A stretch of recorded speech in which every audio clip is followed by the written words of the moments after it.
Welcome back to the channel, guys, and today we're going to be doing the highly anticipated DIY install for the AMS high pressure fuel pump. Now, keep in mind, guys, I've never done anything like this before, so I'm going to be learning a lot during this installation, as well as some of you guys while watching this video. And we're also going to be dropping in the gas tank, the low pressure side fuel pump that we modified in a previous video. By the way, check the card up at the top right corner of the video to check that out. But other than that, stay tuned, and we're going to be getting this install going. But first of all, we got to relieve the fuel pressure in the system. Now, there's arguably different ways of doing it. You can go into the IPDM, remove the number 52 fuse, and start the car till it stalls out. Me personally, all I'm going to do is just disconnect the low pressure side harness and do the same thing. Just start the car a couple times till it stalls out, and for me, that's good enough to relieve the fuel pressure in the system.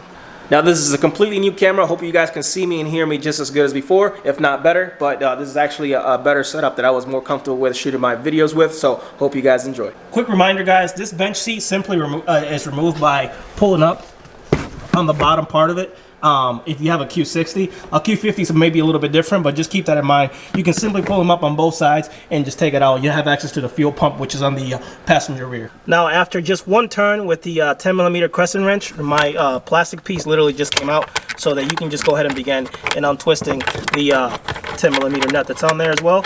So you guys can see it's no different from the other that you guys saw on the other side. Now that everything's taken off, we have access to our fuel pump assembly. Be careful not to yank this up because it is still connected via the harness for the low pressure fuel pump side, and that's exactly what we need to disconnect before we proceed. Now, I went ahead and disconnected off camera because I needed two hands to get this off, but now you can actually remove this cover and move it off to the side. You no longer need that. Just make sure you don't lose that O-ring that's on the inside part of this harness connection here. It's a black O-ring. You can't miss it. Just make sure you guys don't lose it. You're going to need that to waterproof your connection here on the gas tank. What I'm going to be doing now is running the fuel pressure out by simply starting the car till it stalls out, and then starting up a couple more times after that. A second here.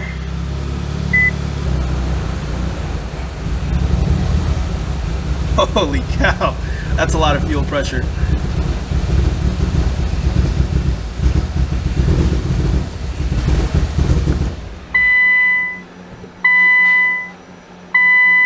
Alright, so the car finally died. Let's do it a couple more times and we should be good to go.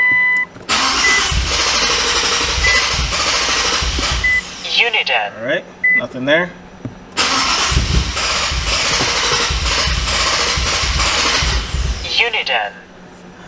Alright. Now, I would like to note that it's possible that your car may run even 30 seconds without the harness being connected, that there's still going to be fuel pressure to keep the car idling. Now, that is completely normal. Don't be alarmed. Once the car starts stuttering, simply turn it off and then try to start it a couple more times and until you're satisfied that the fuel pressure is completely out of the line. Now, it is completely normal that you guys may get a CEL during this process. Just fine. Leave it on there until you're complete with the installation of whatever it is you're going to do. Clear it and then start the vehicle as you're supposed to. But don't mind if there's a CEL on the dash. Now, don't be alarmed. I'm just showing you guys as an example what order some of the codes you're going to see when it comes time to clear them. Simply because of the method that we're doing, you're going to get these codes. It's just unavoidable. Whenever you disconnect the harness to get rid of the fuel pressure in the system and do this method, you're going to get some codes. You can simply clear them up and it's not going to be an issue. Now, guys, I want to say this again. There is a way to relieve the fuel pressure in the system a different way by removing the fuse, and that is in the IPDM, the number 52 fuse in the IPDM. If you remove that and then follow the steps to start the car afterwards till it stalls out and then crank it up 1 or 2 times after that, it is the same procedure to get this same result, but I just did it this way. It works out better for me this way, so if you guys rather do it your way, that is completely up to you. Now, here we are at the battery, guys. I'm going to be disconnecting the negative side before I get back there into the low pressure side, or even up here to mess with the high pressure side. Make sure you disconnect your negative connection on your battery. But quick note, if you guys wonder where the IPDM is actually right there. That's where the number 52 fuse that I talk about is there. If you want to relieve the fuel pressure, you're going to have to get access to this whole section by removing these plastics, which can be done by simply removing some of those plastic rivets. It doesn't seem too complicated, but honestly, I didn't want to get in there today, so I just did the method that I used. Alright, so here's what we're going to be installing today. Here's the fuel basket that's ready to drop into our gas tank, and also our high pressure side fuel pump by AMS Performance. So this little puppy right here is going to allow us to run E85 in the very near future. Now the next thing we're going to be doing is removing this fuel line. Make sure you have some rags to clean up any fuel that may still be in the line from being pressurized before, and get ready to catch to make sure you don't cause a mess anywhere. Alright, hopefully you guys can see still. The fuel line is now disconnected. Actually made quite a bit of a mess. It wasn't too bad, but you know, some fuel came out as expected. Now there's 6 screws, I believe there's 6 screws around the O-ring that retains the fuel pump assembly in. We're going to remove those 6 screws and then move on to the next step. Now as soon as I remove the 6 screws, the O-ring actually popped up thanks to the force on the springs that are equipped on the fuel pump assembly. Now I highly suggest that you guys have less than 1/8 of a tank. If not, when your gas light is on, that would be the best scenario. I currently have about an 1/8 of a tank, between an 1/8 of a tank and a 1/4 of a tank right now. So I'll see how messy this might get, but I'll show you guys in a second how I can pull this out. All right, so be very careful, guys, not to damage any of the lines that are on the fuel pump itself. Chances are they're going to get a little bit scratched and whatnot, so be very careful when pulling them out.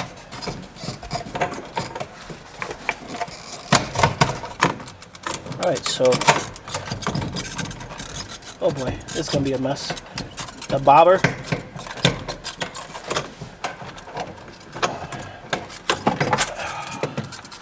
Alright guys, now that we have the fuel pump assembly out, we're actually going to have to disconnect this green clip here that has the fuel line coming from the gas tank. So let's go ahead and do that.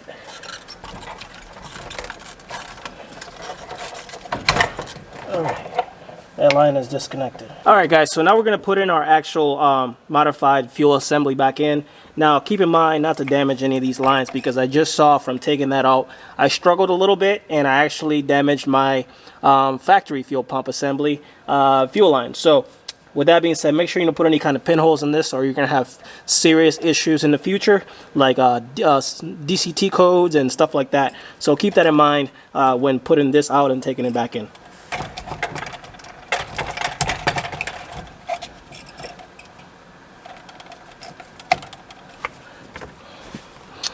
Alright, so that's how it's supposed to be plugged in. Now I'm just going to twist it around to the original orientation to make sure that everything's the way it's supposed to be. It should go something like this. And then we're going to put in our bobber first, and then put the rest of that fuel line back in the tank.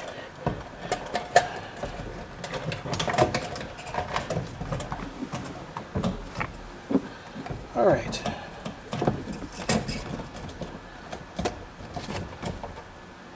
Cool. So now with the help of our O-ring and our bolts there, we're actually going to be able to keep this down and push it down to be able to keep it sustained in our gas tank. So hopefully that's the end of it and we don't have any future issues. But other than that, we're going to wrap this up by connecting the O-ring and then connecting the fuel lines back up. All right guys, so the fuel pump assembly is in. As you guys can see, I've actually put it back together inside of the gas tank, and the fuel line is plugged in. Now I'm going to go ahead and start the high pressure fuel pump installation and then leave that as is, in case I do have to go back in there for whatever reason. I don't want to have to retrace my steps too far. So let's move on to the high pressure side. All right, so on the high pressure side, the first thing you want to do is go ahead and remove your engine cover. All right, so first things first, we got to remove this bracket right here, which is held down by two 12mm bolts. There's one right there and one right there. Now, once those 12mm bolts are removed, there's 3 clips that we're going to have to remove. One of them is right here. The other one is right there, which is already removed, and there's a third one up here. Now there's also a fuel line holder where we're going to have to remove, which is this right here. So those are the three things we're going to have to remove from this bracket. All right guys, as I mentioned, there's 3 main clips we're going to have to remove. One is up top, one is on the inside part of the bracket, which holds this harness down here, and there's one on the side, on the right hand side of the bracket, which mine is already disconnected from my previous installation. So I'm going to go ahead and remove this top one. All right, oops, there it goes. Get this out of the way a little bit. And now we're gonna have to get to the inside one, which might be a little bit harder, but nonetheless, we're gonna take a crack at it. All right, so now we're gonna try and take this one inside of the bracket off, which is a little bit hard to access, but I think with a small screwdriver, there we go, I can actually push it out the way. All right, so our first 12mm bolt is right on the bottom right side of the bracket there where I have my ratchet. And I've already loosened it up a little bit and it's coming out pretty easy. Oh think you'll get hand threaded in there, but it's really a tight space. All in all in here, there's not a whole lot of room. This engine bay is really, really tight, so I may have to try to hand thread it out of there. All right, there's our first bolt. The second bolt is actually going to be right above this clip into a weird angle, so I'm going to see what I'm going to have to do here in order to make sure I don't damage anything. At the same time, I'm able to get that bolt out of there safely. Now this is how tight it is that I actually have to remove the clip that goes into the harness right here. I removed it, and also removed the clip that goes into this harness to be able to access that 12mm bolt. I should be able to get in there with my ratchet.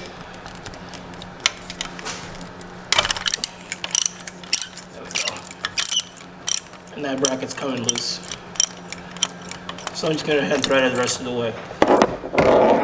Last but not least, we do have these fuel holder lines that are on these brackets right here. And then your bracket comes loose. That's removing those two fuel holder lines.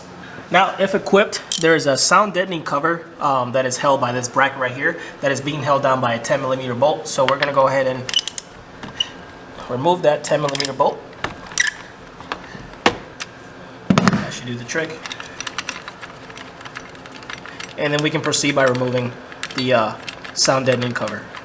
So after removing the bracket, go ahead and remove the harness from the high pressure fuel pump to be able to remove the sound deadening cover.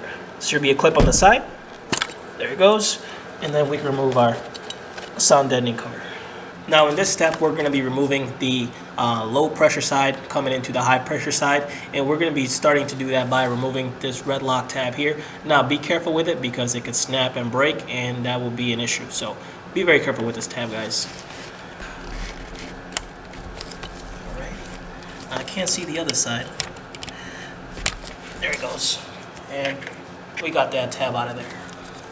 Now, hopefully you guys camera can focus on it real quick. There it is. So that's what the tab looks like. Now, the reason I have some rags ready here is simply because we could get some fuel coming out of here any second as soon as we remove the line from the fitting. So just make sure you guys have some rags ready to pick up any excess fuel or anything like that. And if you do, just make sure you point it down or be ready to pick it up with whatever you guys have. So let's go ahead and remove that from the fitting. And there was no fuel in there, so that's great news, guys. Great news. All right, for this step, we're going to be removing the high pressure side. And I've already loosened it up, and there's probably going to be a little bit of fuel coming out, so just make sure you put a rag in there. And I'm going to be opening and closing it until the fuel seeps out and releases all the pressure. That way I don't get all that fuel pressure out at once. So there's some right there. All right, let's see what we got. Not a whole lot of fuel, a lot less than I expected. So now that it's fully loose, we can go ahead and back that out.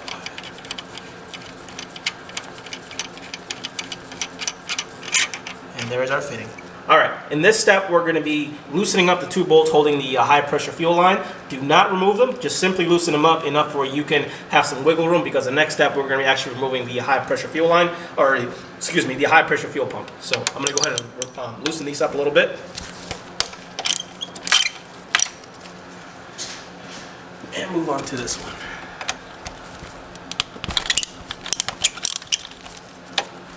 Should be loose enough. All right, so this is probably one of the most important steps in the installation is we're going to remove the high pressure fuel pump, and we're going to do so only a half a turn at a time. And this is because the camshaft lobe could be at its highest point, and the spring might be under load when it's returning. So let's do this half a turn at a time. Now we can actually take off the fuel pump itself.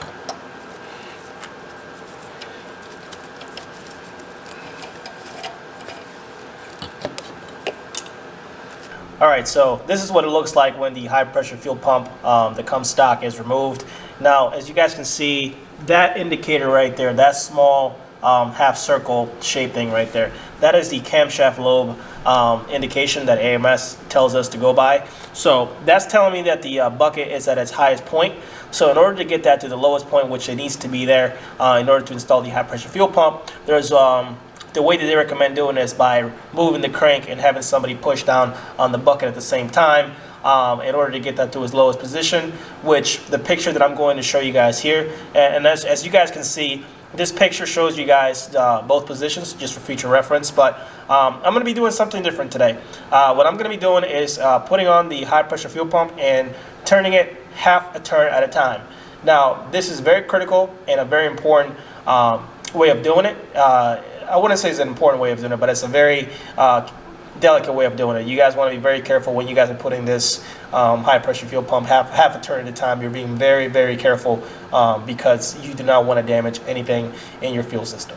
All right, so as I mentioned in the previous step, the suggested, recommended way of doing this is to lifting the car up, turning the crank with somebody helping you push the bucket down to its lowest position, and turning the crank clockwise. What I'm going to do today is just the method that I was told in case that I was in a bind I could do this. So we're going to replicate that method, and that is simply by doing a half a turn at a time and being very careful. So I'm going to fast forward this a little bit for you guys, but I'm going to be doing a half a turn at a time in order to get this done.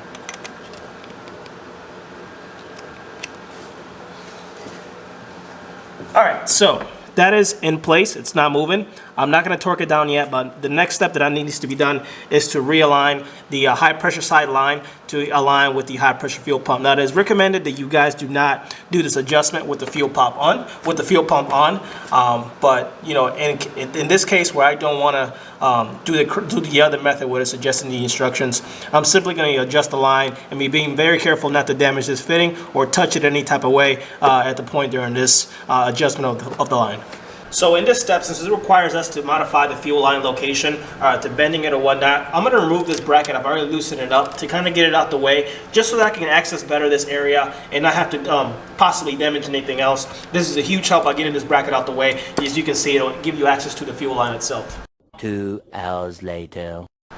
All right, guys, I'm going to keep it completely honest, as I've always have.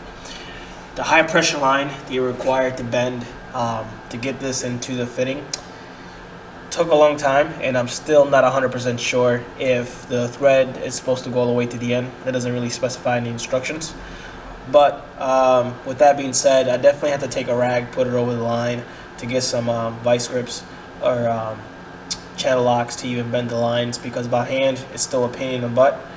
But yeah, I think we have it right where it needs to be.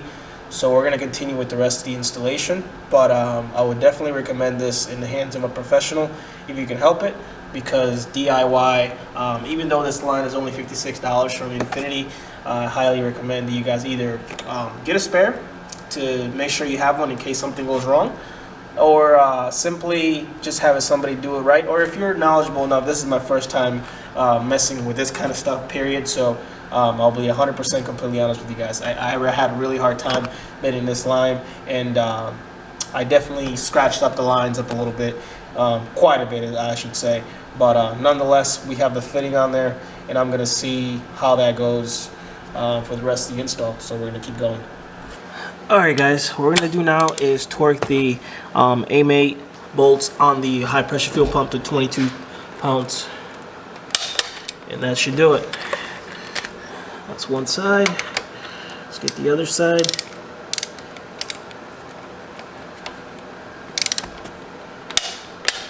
There it goes. That should be sufficient. You also want to make sure that the fitting on the high pressure line is tight to 27 pounds, but honestly, we don't have one of those torque wrenches, so we're just going to call it German tight. And let's go on to the next step, which is reinstalling the low pressure side line. Alright, before we actually put the low side line in, what we're going to do is loosen these bolts up to take off any tension off the fuel line, and then we're going to retighten it. So just loosen them up.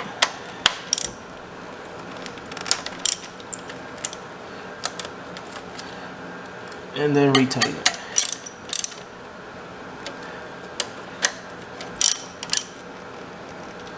Should be good. All right, per AMS instructions, it is recommended that we use a little bit of silicone spray on the fitting, so try not to use too much. All right, that should be good, and then we're going to put the low side fuel line in.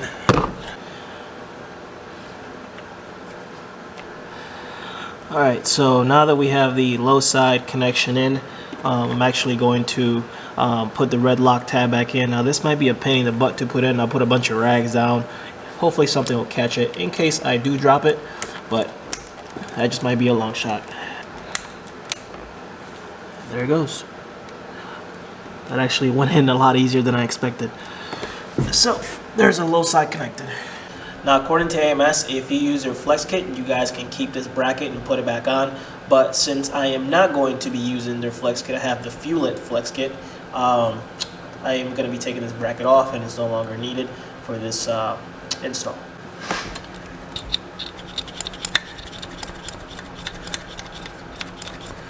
Alright, we'll get those nice and snug, and we're going to reconnect our clips. Alright, so in this step, now that I got the bracket tied down, I pretty much retraced my steps. So I make sure my connection there was plugged back in, and that connection is plugged back in. These are not necessary, but I took those off to get easier access to this bracket. I plugged in the high pressure fuel pump, and now I'm just going to put these clips back in where they belong. I believe I have 2 to put back in, or 3, whatever it was. And just remember that the fuel, you're only going to be using this bracket here for the low side line, as we're not going to be using the bracket that goes in there. Alright guys, so we're getting ready to flash the car with the new flash tune that accommodates the high pressure fuel pump, and it also accommodates the low pressure side. Even though I'm still on 93 for right now, my tuner wants a new file, and it's also going to be logged on a new parameter for the high side, which is the pump angle target from ECU Tech. Other than that, we're going to go ahead and get in the car and get everything ready to make sure I got the correct file, the data logs, all that stuff up and ready before we flash the car. So I'll get back to you guys here in a second. Alright, so before I even flash the car, I'm going to turn this thing to the on position where everything is on without turning the car on, to see if I can actually hear the pump. So Uniden. I can actually hear it. Alrighty, that's a good sign. I'm gonna make sure everything's off here. When you're flashing with ECU Tech, your fans got to be off, your lights got to be off, all that good stuff. And let's flash the car. Alrighty, so the flashing process has begun. It's gonna go through all these crazy windows and make all noises. And there's like the change log from the ECU flash.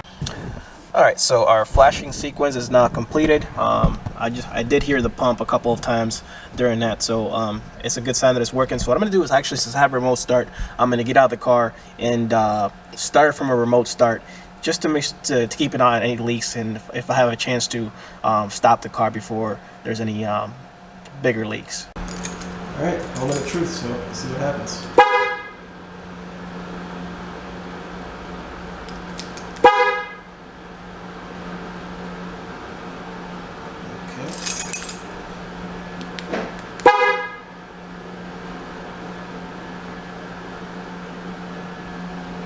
Alright, so the remote start didn't work, so let's go ahead and start from inside the car. Uniden. See what's going on. Alright, so when we started the car, there was a really loud noise that I was really alarmed by. Not sure exactly what it was, but it's back to normal now. I have no DCTs, nothing like that, so we're going to go ahead and take the car out for a drive now and make sure that everything is good. But I'm not sure exactly what that loud noise was. It was a really cold start. The car had been without running for about a half a day, and there was no fuel in the system, so I'm not sure if there's something going on with the direct injection system or anything like that. If any of you guys experienced something similar after your high pressure fuel pump install, please comment below. But I'm going to take this for a drive now and see how everything's running. Alright guys, so we come to the end of this video.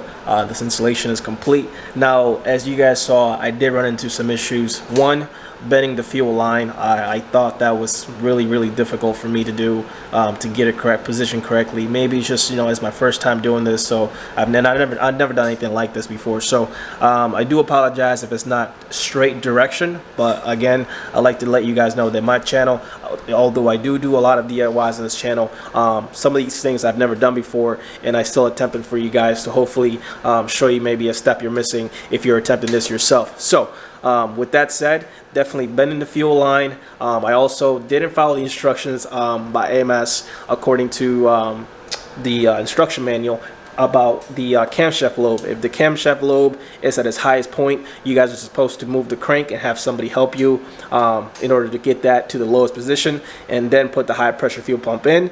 But I did not follow those directions, so instead what I did is just thread them in half a turn to the side on each side until we got the pump in. But maybe that's why the issue that I had at the end of the startup there, where it was really loud, the direct injection for maybe a minute and then it calmed back down to normal.